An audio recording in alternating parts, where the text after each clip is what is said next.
So should we start? Yeah, let's start. Go for it. Well, I can introduce Gareth Tyson, though I guess that most of us know Gareth. Gareth's research focused mostly on internet measurements with a special focus on web and social computing. And he's a professor of Queen Mary University, among other responsibilities. And he's going to be talking today about his experience as the general TPC, sorry, about the his experience as the TPC chair of CoNEXT, from which he's just coming back. So with that, the room is yours, Gareth. Cool, thank you. So I have to start off with some brief apologies. As you can see, much like the reindeer, I'm actually regurgitating this particular presentation because last week I was actually in CoNEXT and the student workshop asked if I could come along and give a talk talking about behind the scenes of CoNEXT and how it works, to try to give students a bit of an overview of the review process, particularly for those who may have had their papers rejected. Then at the same time, Nishant approached me and said, would you like to do a webinar for Christmas? And I thought to myself, well, I'd love to do a webinar, but do I have time to prepare a new presentation? And therefore, I regurgitated this one. Nevertheless, I think it's quite relevant to some people in our community, mostly at the junior end of the career spectrum, like students, maybe postdocs. I can see from my small snippet of windows here that there's also quite a few senior people in the room. So please do interrupt me when there's things I'm saying that you disagree with, because probably many people in this room have much more experience than me. Anyway, right. So the better title for this particular talk is How the Sausage Gets Made, because the idea behind it was to try to give an overview to students of how all of these submissions that they do magically get converted into a program full of accepted papers. So just to briefly introduce myself, like everybody in this room, I started out as a PhD student too many years ago. And I spent a lot of my time asking myself why all my papers were getting rejected. So, of course, at the time, I felt that the papers were perfect, but fast forwarding a few years, I learned something different, because I've spent the last several years torturing myself by working on TPCs, either chairing them or serving them. And I kind of learned that many of the things I was doing were a bit of a mistake. So with that, what happens when people submit their papers to conferences like CoNEXT? So from an author's perspective, it's actually a very simple process. You submit a paper, you then wait probably a couple of months.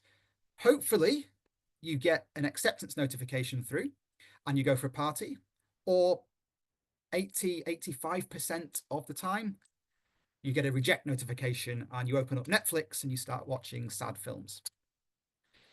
This belies a much more complex process though. So if you take a look at the reviewer's perspective, it's a much longer drawn out affair. So the first thing that reviewers have to do are set review preferences. So this is really important because these review preferences decide which paper that you submit gets assigned to which reviewer. So for those who haven't experienced CoNEXT hot crap much, the review preferences get stipulated by setting a bunch of topics. So each person has to stipulate what topics they're interested in. And when authors tag their own papers, they get matched against these topics so that reviewers find papers that they're interested in. Once all this has been done, the magic assignment system creates what's called the R1 assignment, the round one assignment. So in this case, each paper gets assigned 3 reviewers. Those 3 reviewers review the paper, judge its quality, and then initiate an online discussion. Now, the online discussion is supposed to make one very simple decision.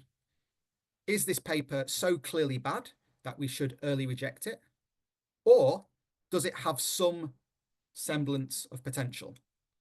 If there's just the tiniest semblance of potential, it then gets pushed on to what's called round 2. And in round 2, we get 2 extra reviewers who then come in, review their assignments, and repeat the online discussion. So at this point, the online discussion has 5 experts reviewing your paper and discussing it. Now, in the majority, about 85% of cases, they converge on a decision at that point. However, for a smaller number, they can't decide because the paper is so contentious. So then that goes to what's called the TPC meeting. And in that meeting, they face-to-face discuss via Zoom until we eventually converge upon a decision. So that's the perspective from the reviewers. What's the perspective from the TPC chairs? So the TPC chairs look a little bit more like this because they're trying to oversee this whole process. So what they're doing is numerous.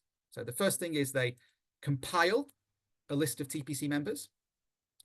They then set the timeline for all the reviewing and all the decision making. They then assign the R1 reviews. They then work with the reviewers to make a decision on which papers have got sufficient potential to get extra reviewers. For that, they then convene the online discussions.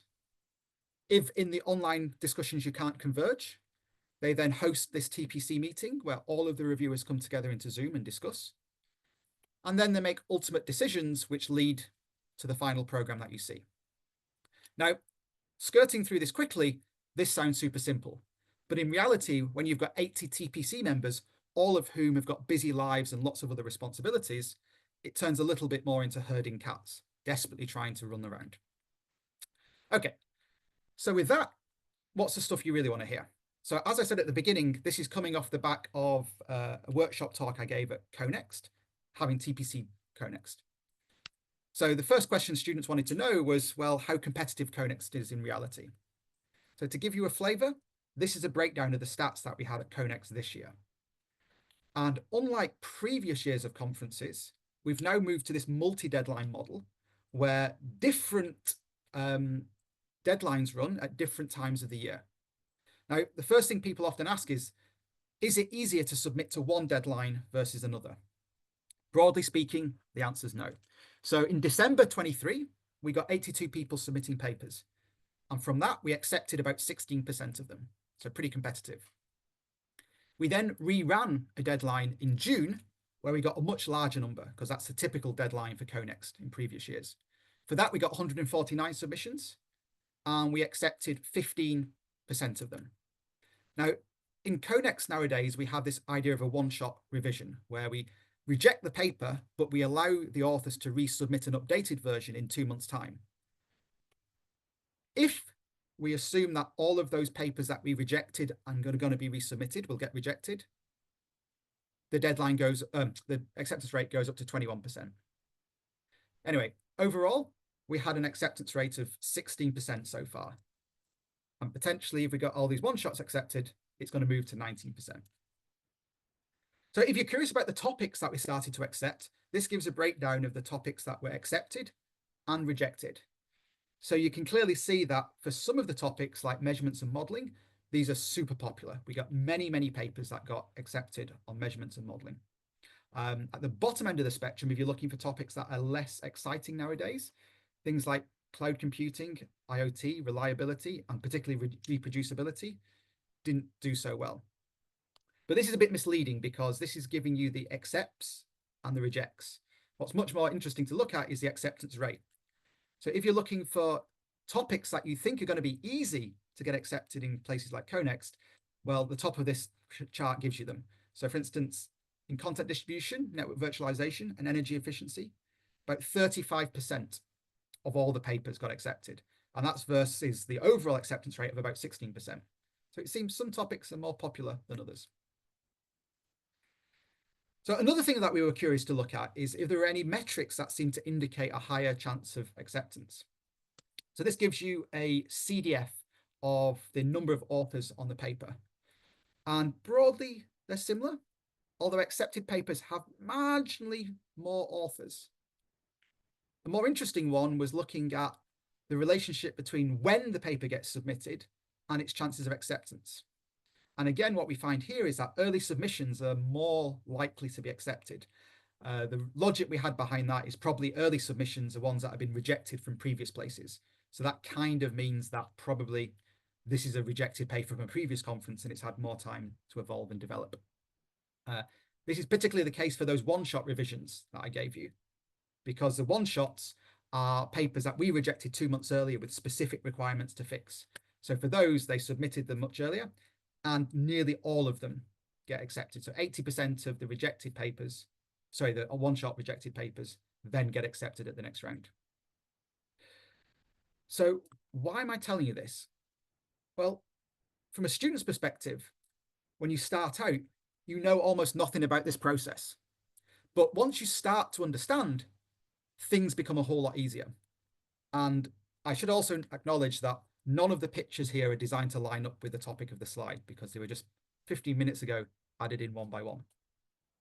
Okay, so this is more of an interactive one. What do you think was the accepted paper that had the lowest scores in CoNEXT this year?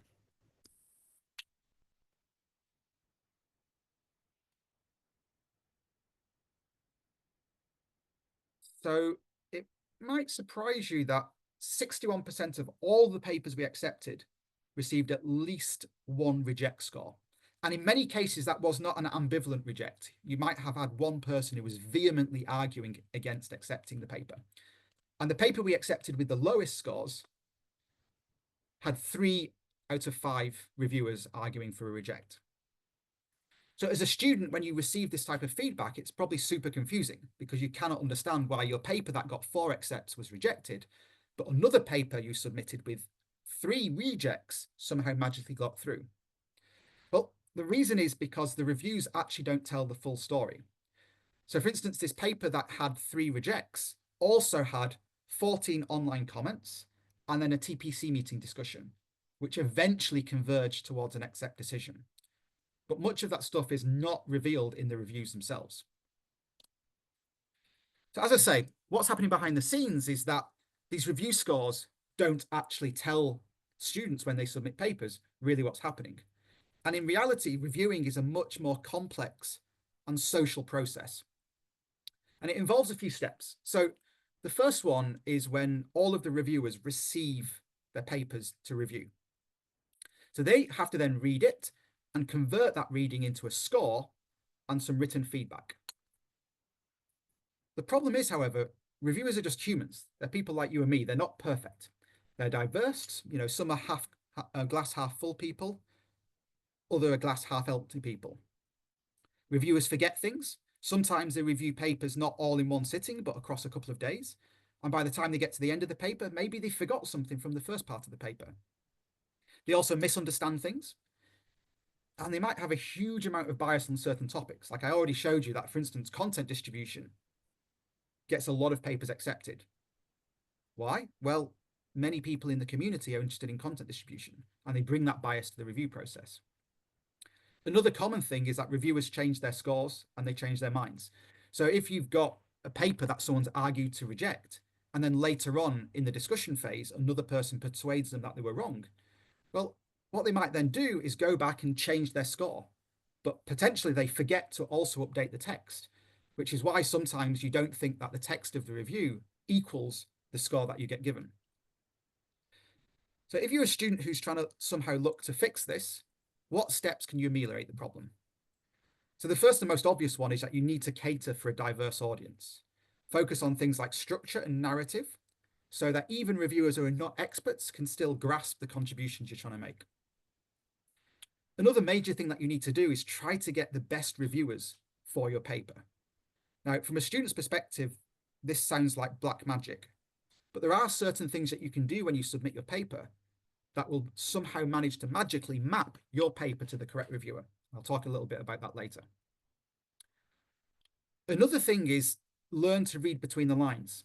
So sometimes you read reviews that don't seem entirely negative, yet you still get a reject score. The reason is because often reviewers don't have the energy to really dig into every single detail and pull out the problems to justify their reject score.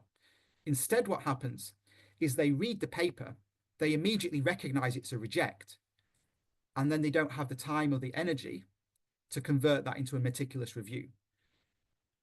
And because of this, you need to learn to read between the lines. So try to understand the sentiment of the reviewer rather than reading the specific words.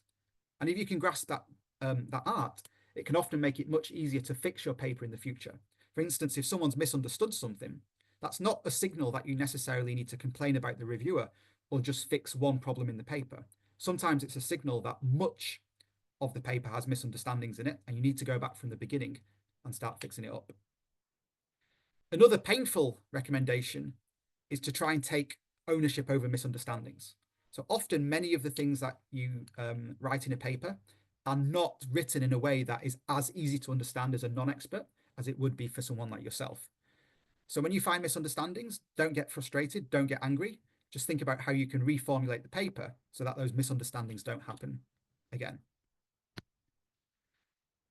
So then we hit the round one decisions. So this is the point at which the TPC chairs decide if your paper has enough potential to warrant getting 2 extra reviewers to come in, or whether or not those first 3 reviewers were sufficient to say, let's kill the paper and give it an early reject.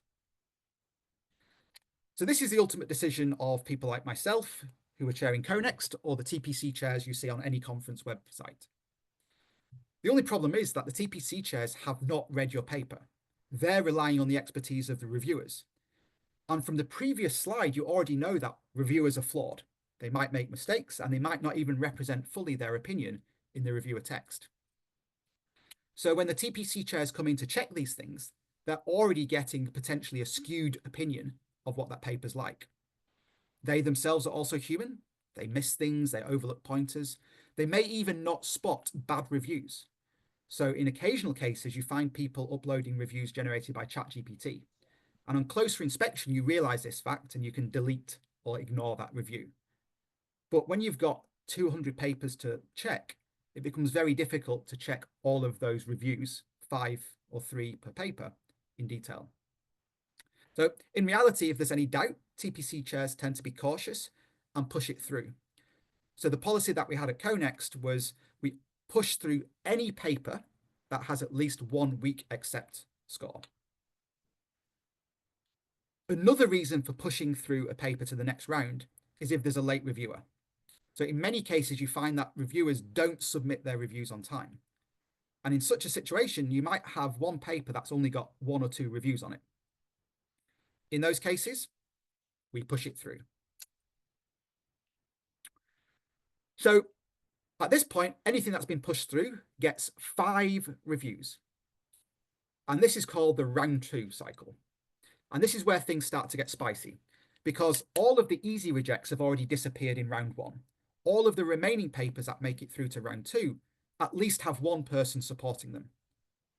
And this is where the discussions really begin in earnest. The only problem is some reviewers are bolder than others. Some are very kind of angry, assertive people who are passionate about their papers. Others are much kind of politer, meeker people who don't like to argue. On top of that, reviewers might simply be late. They may have been busy, they may have had a family emergency, and they therefore might be missing reviews in the pile. And if that missing review happens to be coming from what becomes your champion, it can really undermine the chances of acceptance, because if they come too late to the discussions, even if they really argue in favor, maybe everybody else has already made their mind up and it's too late. So what can you do as a student to try to ameliorate this? Well, the first thing you can do is try to write your papers for your champion. Now, what I mean by that is you might have many cases where there's 2 people arguing for a paper and 3 people arguing against a paper. Now, to get your paper accepted, these 2 people need to switch one of these 3 people. The person who's arguing the case is often referred to as a champion. And that champion needs to persuade the other reviewers that the statements and concerns that they have in their review are false. So when you write your paper, you need to predict in advance what those negative reviewers are going to be saying and make it really easy for the champion to argue against. So try to figure out what your vulnerabilities are, include things like a limitation section or details about future work. And by doing so, you're giving ammunition to your champion who can then use them against the negative reviewers. For instance, a negative reviewer might say, well, Nishant's paper hasn't done X. If Nishanth remembered to discuss that in a limitation section, the champion reviewer can come back and say, well, that's not really a fair comment because yes, he's not done X, but he discussed that. He highlighted the limitations and he discussed how in the future that problem could be fixed. So in my opinion, they've shown awareness of the problem and it's not a fair criticism. And when you see articulate champions, this is exactly how they work. And you need to help them by giving them that text so they can easily argue against it. Now, if your paper's got this far, it probably means it's done pretty well. So any students who get 5 reviews on these types of conferences have made it through to R2 and can be happy that they must have done a pretty good job. But in some cases, even with 5 reviewers, the online discussions are not enough. So for those papers, we push through to this thing called a TPC meeting. And just to remind you, that's where we have a huge Zoom room. All of the reviewers come together. And for any papers we can't yet decide, we discuss and argue about them. So this is the point where battle commences. On the online discussions, everything's happening through text. But here we have voice-to-voice, face-to-face debates. So the TPC chairs host this discussion, and we go through each paper one by one, inviting the reviewers to discuss them.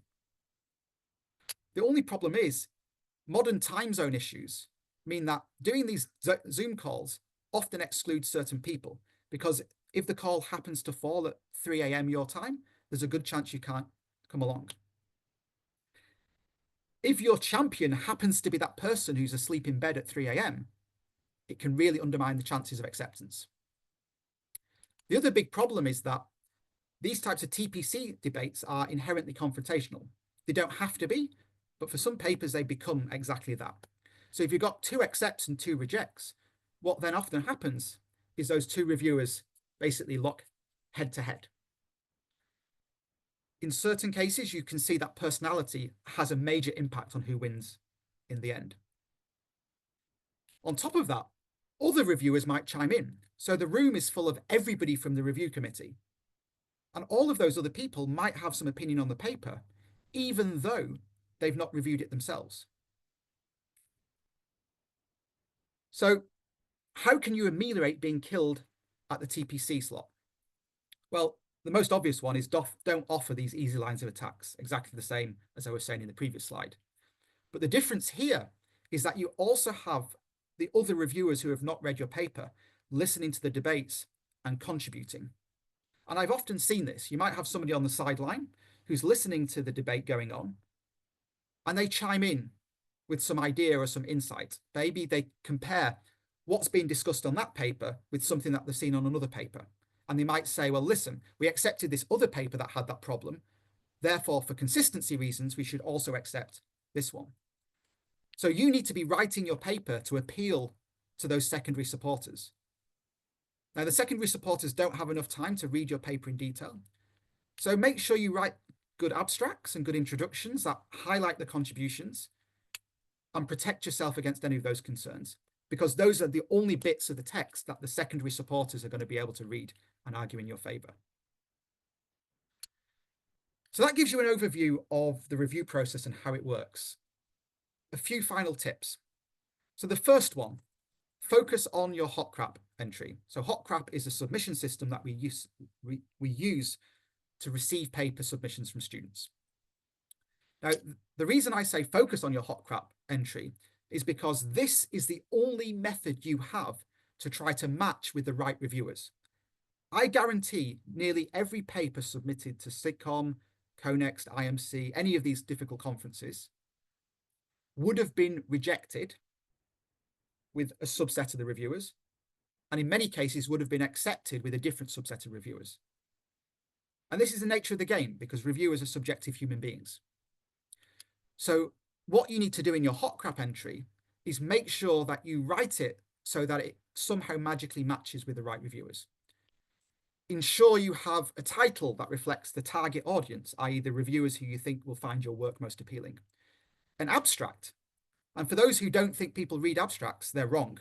Many reviewers do check the abstracts when they're deciding which papers they review. The correct topics as well. So I mentioned earlier that when people submit their papers, they tick which topics they cover.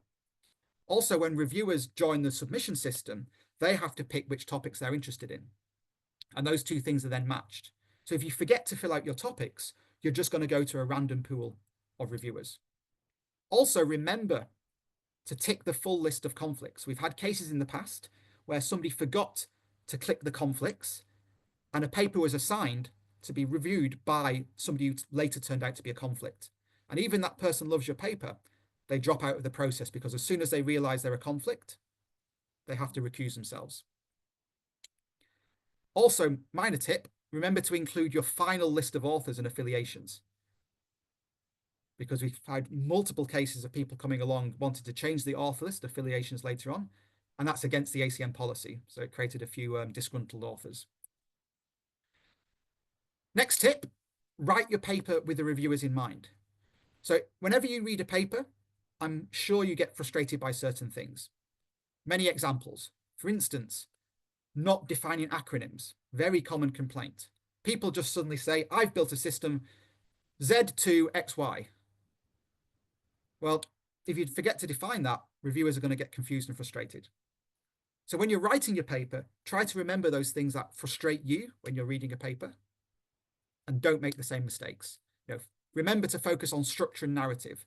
Have a simple and easy to follow framing in your paper. Remember to motivate your work. Explain to the reviewer why this paper is so important and needs to be published now. What are the limitations? If you know them, don't pretend they don't exist, because I guarantee at least one reviewer will find them. So remember to flag those limitations and talk about how they can ameliorate it and how future work is going to fix them. And my personal gripe, always remember to explain figures and tables. Often what will happen is people will make a statement and at the end of the sentence, they'll put things like see figure 3. And then you leave it to the reader to go and reverse engineer what figure 3 is. Don't do that. Try to keep a list of all the things that annoy you when reading a paper and fix them in your own work.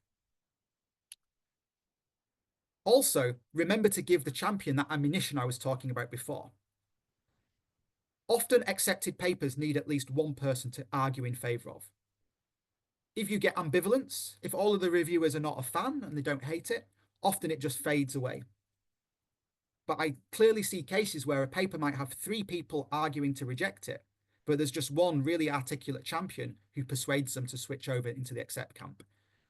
So remember to find out what the limitations of your paper are, how you think people will attack it, then give ammunition to your champion to defend it on your behalf. And things like a limitation section are the perfect place to do that. Next one, try to take a Zen approach to rejection. So I think anybody who's not a student in this room will have received probably at least 10, 50, 100, 1,000 rejects in their life. A reject outcome is not a condemnation of the work. It's just meant as an opportunity to improve. You always need to remember that reviewers are humans. Sometimes they make mistakes. And actually, sometimes a reject decision is the wrong one, in the same way that sometimes an accept decision is a wrong one. So in my opinion, a rejected paper is just a free resubmission to the next deadline. So you should be happy because you've just saved yourself a lot of time for preparing a paper for the next one. So given this, you might be asking, well, all of this is very well and good, but as I've not reviewed before, how can I know how to give ammunition, or how do I know what the other reviewers might say? Well, the final tip is get involved. Talk to your advisor or colleagues about how the review process works. Or, better option, try to get involved yourself. So for instance, CoNEXT next year is running a shadow TPC where you can actually apply to join a fake version of the TPC, where you're going to get the repeat shadow process of the full committee. So what that means is you'll become shadow reviewers. You'll get an account on HotCrap. You'll see all of the papers that have been submitted to CoNEXT. You'll review them all. And with the shadow TPC chairs, you'll actually design a final program of accepted papers. And I've managed these a couple of times before for IMC. And by and large, students tend to get a lot out of it because it shows them exactly how the process works. I should emphasize that the decisions of the shadow committee don't impact the conference at all. But nevertheless, the experience is very valuable.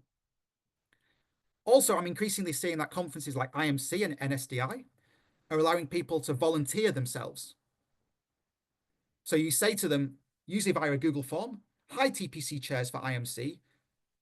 I'm an experienced PhD student or postdoc. I think I'm ready to start reviewing. Please, can I get involved? They'll then consider your application. And if they think it's good, they will then include you on the TPC. And one of the really nice things that IMC does is it then pairs the new junior reviewers with a more senior mentor who then checks their reviews for them and gives them feedback. And I think this is one of the most valuable things a TPC chair can be doing. I think it's a great idea. This is for IMC this year, if you're curious. And hopefully, if you do this, you'll turn from a sad cat to a happy cat. And you can't see him, but this cat's sitting over here right now. So to conclude, in my opinion, and to paraphrase Winston Churchill, TPCs are the worst form of conference program governance, except for all the other ones we've tried. So when you see those reviews that you feel are unfair, don't get frustrated. Just understand this fact, learn from it, and then grow. By understanding it, your work will improve, I guarantee. And of course, finally, stay positive. And with that, I'll conclude